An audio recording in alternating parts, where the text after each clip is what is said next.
Mishnah Zion. Rebbe Tzadok says, Al tifrosh min hatzibor. Don't separate yourself from the community. V'al tas atzmacha ka'orche hadayani. Don't make yourself into a judge. Al tas atzmacha ka'orche hadayani. Don't make yourself into an arranger of judgment, into a lawyer. V'al tas atara lahit gadel ba. Don't make the Torah a crown in order to make yourself look good. Right? V'lo kardo lahaper ba. Don't make it into a shovel to dig with. V'chach haya Hillel omer. And Hillel also said, Desh tamesh betoga halav ha lemodata.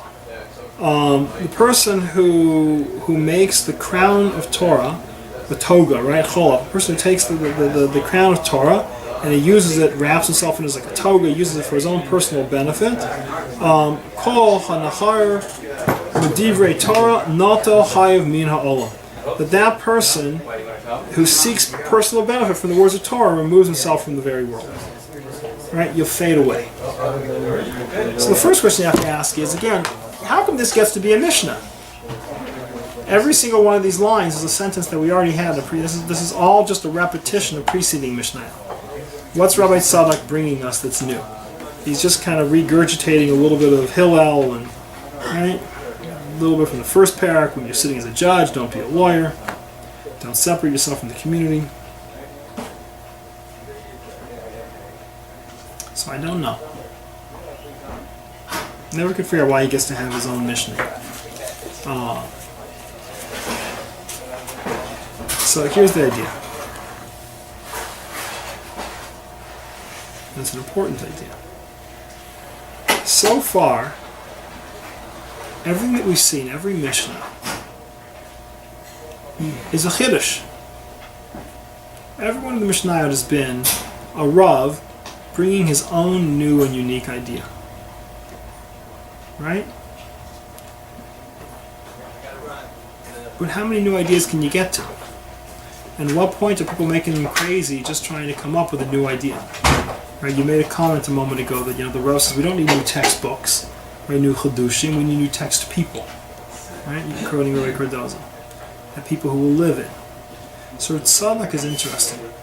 Tzadok says, you know what I'm going to bring as my Mishnah? I'm going to teach over what I learned. That there's a value, you might think that there's only a value in coming up with a Chiddush, with a brand new idea. And he says it's not true. There's a tremendous value in having heard what your teachers taught and teaching over the best, the idea, right, to teach over what your teachers taught you. Rabbi Tzadok says, Al tifrosh min hatzibur. That don't separate yourself from a community. Don't think that you have to be, it's all about me. I have to be a das yachid. I have to have my own way. I always have to come up with a chiddush. Right? That I'm part of a tzibur. I'm part of a community. That community is not just the people that I sit with and that I learn with, but it's the people who've taught us. Right? Hillel says, don't become isolated. I hear that. That resonates with me, Rav Tzadok says. That's an idea that's important. So when I come to bring you my Mishnah, what am I bringing you? I'm bringing you an idea that resonates. See, for us, we're so far down the line that I do my best not to teach anything that's new. Right? The stuff, as we go through these Mishnayot, if you hear something that's bad, that's probably because I accidentally introduced something that was mine. But for the most part, what I'm trying to do is just take and read and learn and fuse and aggregate and bring it back. Because it's not my job to create new Chidushim. It's not my job to create new things. But we have this whole wealth of Masorah, and it's the Masorah that's built at Tzibur. What makes us a community rather than just a bunch of random guys who happen to be theoretically, genetically related? It's that we are part of a Kehillah. That we are inspired and driven by Torah. Right? The Mishnah just before says a person who studies in order to teach, in order to do, in order to change the world, that's a person who learns it. But Tzadok says, and I've learned it. Here's what my teachers taught me. Don't separate yourself. Don't feel that you've got to be Mr. Unique King guy, up atop of everybody else, going his own path. Be perfectly happy being part of a Kehillah, be part of a Tzibur. I am happy to know that there's 50 guys or 1,000 guys or 1,000,000 other guys, and we are all following the same path to connection with God. Don't separate. It says, "V'al tas atzmacha k'orchei hadayani." He says, okay, and don't. Now he picks up from the first parak, another Mishnah. So when you're sitting as a judge, when it's your responsibility to make a decision, don't have a point of view. Right? The difference between a judge and a lawyer is a judge's job is to figure out what's true.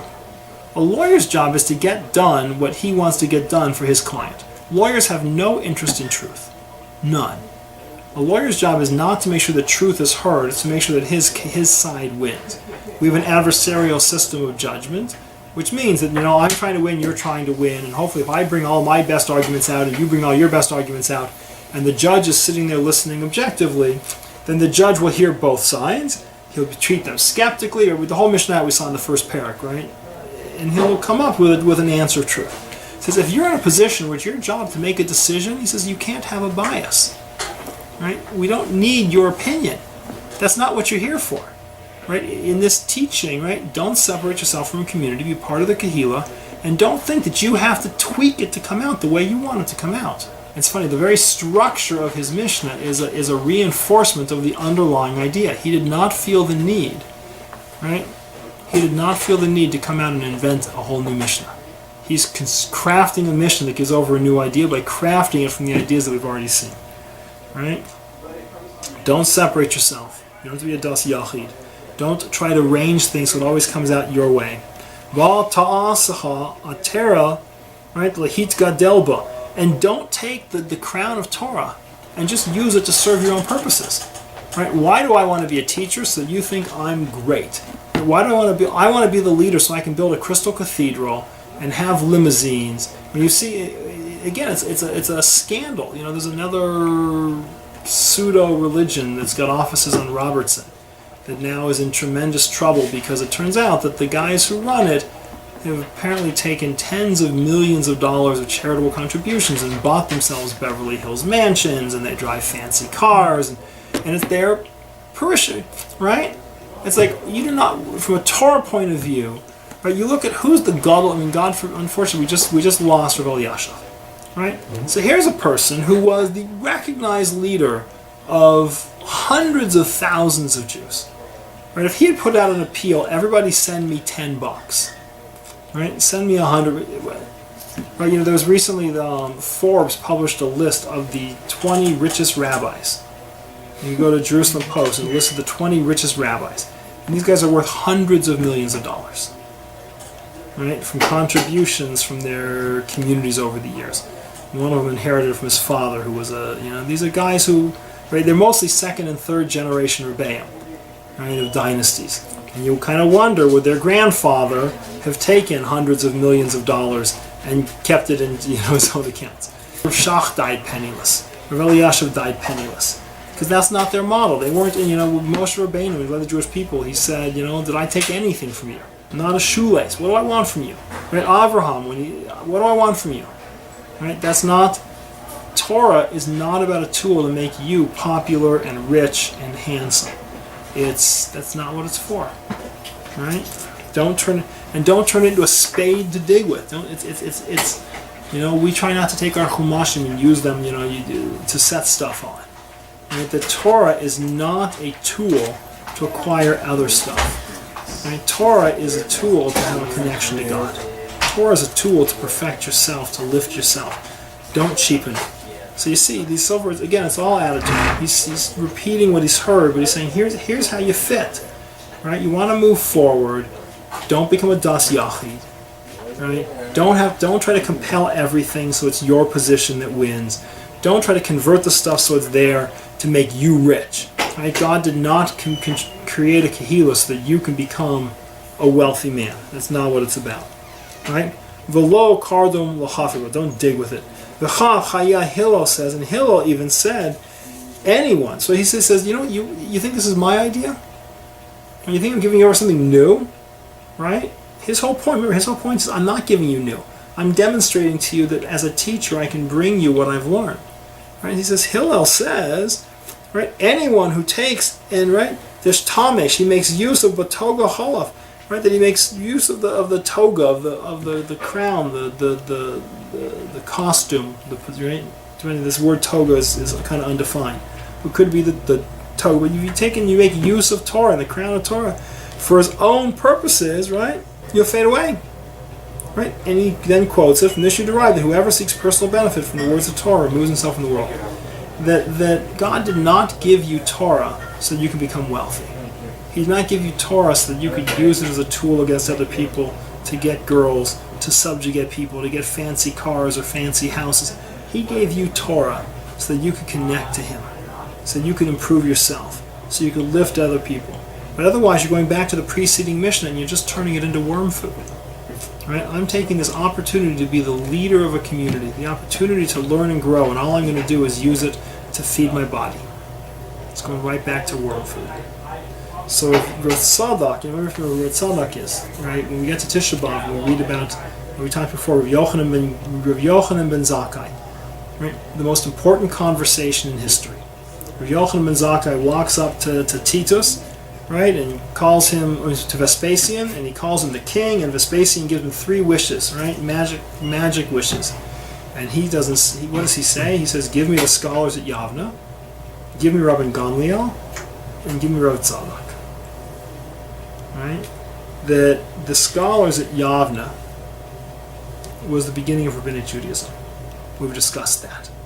Right? That you have to have, that was that conversation is the conversation where we make the transition from being a nation that lives under Kohanim in our own country, with our own temple, and our own rule, to we move to becoming a nation that lives in exile and Galus under Rebbeim, in a Kehillah and based Knesset and shul-based, rabbi-driven rather than temple and Kohanim-driven life. That conversation is the conversation that changes the world. Right? He preserves Rabban Gamliel, you can understand. He's the scion, he's the direct line to King David, he's Mashiach. You lose Rabban Gamliel, you lose the line of Mashiach. But why Rav Tzadok? Right? Why Rav Tzadok? You can understand why he needs Yavna. So Rav Tzadok, it said, fasted for 40 years trying to stop everything, trying to stop the destruction. Right? He fasted right up to the last minute. It says Rav Tzadok represents continuity. Rav Tzadok represents Masorah. Rav Tzadok represents that it's not just can we come up, a friend of mine, it's not just can we come up with new Chidushim and a new way to make Torah new and reconstruct it generation by generation. Rav Tzadok says, I can teach you new by teaching you old. That what Hillel says matters. That what our teachers say matters. Right? That when we sit down in Yavna and we teach, we're not there to create new stuff. We're there to figure out how to live in a new life with the Torah that we have. But let me teach you new by teaching you old. That was the gift of Rav Tzadok. That we didn't have to throw out what we had to move forward. So that's Mishnah 7.